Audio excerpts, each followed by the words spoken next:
Como é que vai? Meu nome é Tarek Souza e continuo aqui nesse projeto de leitura da Bíblia Sagrada. O nosso foco hoje é o capítulo 8 de o segundo livro dos Macabeus. Vamos lá?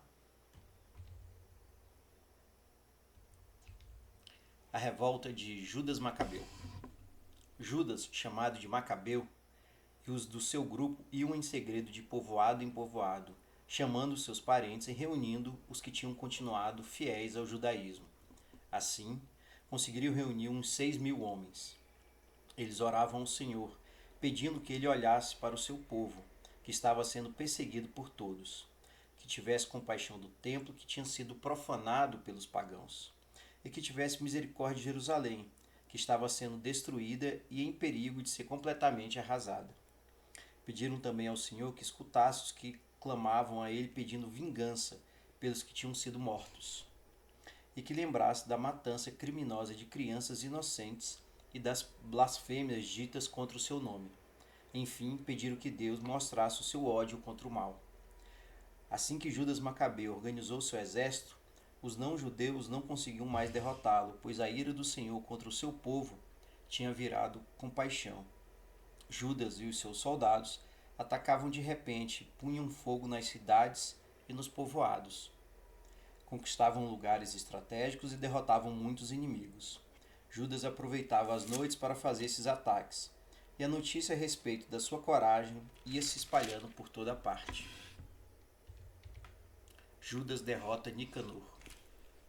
Quando Filipe viu que Judas estava avançando aos poucos e ganhando mais e mais vitórias, escreveu uma carta a Ptolomeu, governador da província da Celecíria e da Fenícia, pedindo que ele viesse defender os interesses do rei Antíoco. Ptolomeu imediatamente escolheu Nicanor, filho de Patroclo, um dos mais famosos amigos do rei, e o enviou com uns 20.000 não-judeus de todas as nações, a fim de acabarem com a raça dos judeus. Ptolomeu também ordenou que Górgias, um general de muita experiência, fosse com Nicanor. O rei Antíoco devia aos romanos um imposto de 70.000 quilos de prata, e Nicanor resolveu que, para pagar essa dívida, venderia os prisioneiros judeus como escravos. Por isso, mandou informar as cidades que ficavam à beira do mar Mediterrâneo que estava vendendo escravos judeus pelo preço de 400 gramas de prata por escravo. Mas ele não esperava que o Todo-Poderoso estivesse pronto para castigá-lo duramente. Judas soube que Nicanor estava avançando com seu exército na direção da Judéia e informou aos seus soldados que o inimigo estava chegando. Então, os covardes que não confiavam na justiça de Deus fugiram para bem longe. Os outros venderam tudo o que tinham e oraram, fazendo esse pedido: Ó Senhor, salva-nos de Nicanor, esse homem cheio de maldade, pois antes mesmo da batalha ele já nos vendeu como escravos. Se tu não nos atendes por causa de nós mesmos, então atende-nos por amor às alianças que fizeste com os nossos antepassados, e porque tu, o santo e glorioso Deus, nos chamastes para sermos o teu povo. Judas reuniu os seus 6.000 soldados e falou com eles, animando-os a serem corajosos e a não se assustarem por causa do inimigo. Que eles não ficassem com medo do enorme número de não-judeus que, sem motivo, estavam vindo lutar contra eles, mas que lutassem com coragem. Pediu que não esquecessem de que os não-judeus tinham profanado vergonhosamente o templo, que tinham feito Jerusalém sofrer e, mais ainda, que tinham acabado com os costumes dos seus antepassados.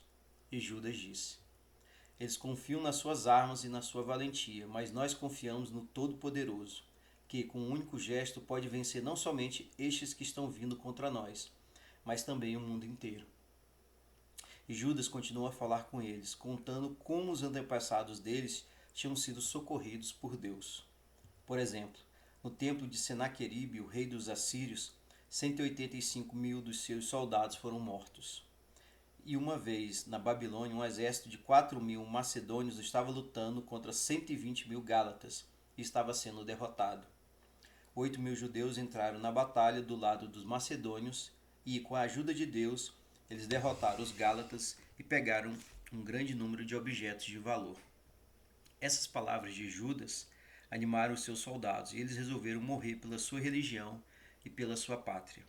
Em seguida, Judas dividiu o exército em 4 grupos, com 1.500 soldados em cada um, e colocou seus irmãos Simão, José e Jonatas no comando de 3 grupos. Judas mandou Eleazar ler em voz alta alguns trechos do livro sagrado e diz que o grito de guerra seria esse: com a ajuda de Deus. Então, Judas, como mandando o primeiro grupo, atacou o exército de Nicanor.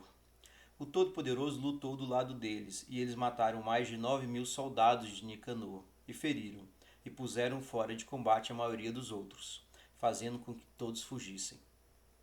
Eles pegaram todo o dinheiro dos que tinham vindo para comprá-los como escravos e perseguiram durante muito tempo os soldados que estavam fugindo. Depois, voltaram, porque já estava ficando tarde. Era sexta-feira e o sábado já ia começar. Os judeus pegaram as armas dos soldados inimigos e todos os objetos de valor, e então guardaram o sábado. Louvaram o Senhor e lhe agradeceram muito, porque ele os tinha salvado naquele dia, provando assim que estava começando o tempo de ser mostrada a sua misericórdia. Quando terminou o sábado, os soldados deram uma parte dos objetos que tinham pegado aos que tinham sido tratados com crueldade pelos sírios, e às viúvas e aos órfãos. O resto eles repartiram entre si mesmos e os seus filhos.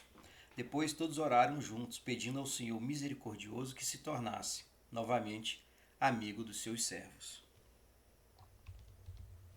Judas derrota Timóteo e Báquides. Na luta contra os soldados de Timóteo e de Báquides, Judas e os seus soldados mataram mais de 20.000 homens, conquistaram fortalezas muito altas e pegaram muitos objetos de valor. Eles dividiram esses objetos em 2 partes iguais. Uma parte ficou com eles mesmos e a outra eles deram aos que tinham sido tratados com crueldade pelos sírios, aos órfãos, às viúvas e aos velhos. Pegaram todas as armas dos inimigos e as guardaram com muito cuidado em lugares estratégicos. Levaram para Jerusalém o resto das coisas que tinham pegado. Mataram o comandante das tropas de Timóteo, um homem muito cruel, que tinha maltratado duramente os judeus. Em Jerusalém, durante a festa da vitória, eles queimaram vivos que tinham posto fogo nos portões do templo. Também queimaram o vivo Calístenes, que estava escondido numa casa pequena. Assim, ele recebeu o castigo que merecia por causa das coisas terríveis que tinha feito. Nicanor foge para Antioquia. Nicanor, aquele canalha que tinha levado 1.000 comerciantes para vender a eles, os judeus, como escravos, foi derrotado por aqueles que ele desprezava tanto. Isso aconteceu graças à ajuda de Deus. Esse homem tirou seu lindo uniforme e fugiu sozinho, atravessando aquela região como se fosse um escravo fugitivo, até que chegou a Antioquia. Ele teve mais sorte do que o seu exército, que tinha sido destruído. Esse homem, que tinha planejado pagar o imposto que devia aos romanos, vendendo os moradores de Jerusalém como escravos, teve de reconhecer que os judeus não podiam ser derrotados. Deus os defendia porque eles obedeciam às leis que ele lhes tinha dado. Bem, pessoal, esse foi o capítulo 8 do segundo livro dos Macabeus. E aqui, de uma forma muito mais forte, é iniciada a história de Judas Macabeu. Veja que Judas, mesmo com um exército menor, consegue vitórias, especialmente contra Nicanor. E por que Judas e os judeus venceram naquela época? Porque eles estavam com Deus, porque Deus estava com eles e eles tinham uma sintonia, uma comunhão muito grande, um respeito a tudo que Deus pregava para o seu povo. E foi por isso então que Judas conseguiu essa grande vitória, não só contra Nicanor, mas também contra Timóteo e Báquides. Era isso, pessoal. Obrigado aí pela sua companhia, um forte abraço e até mais.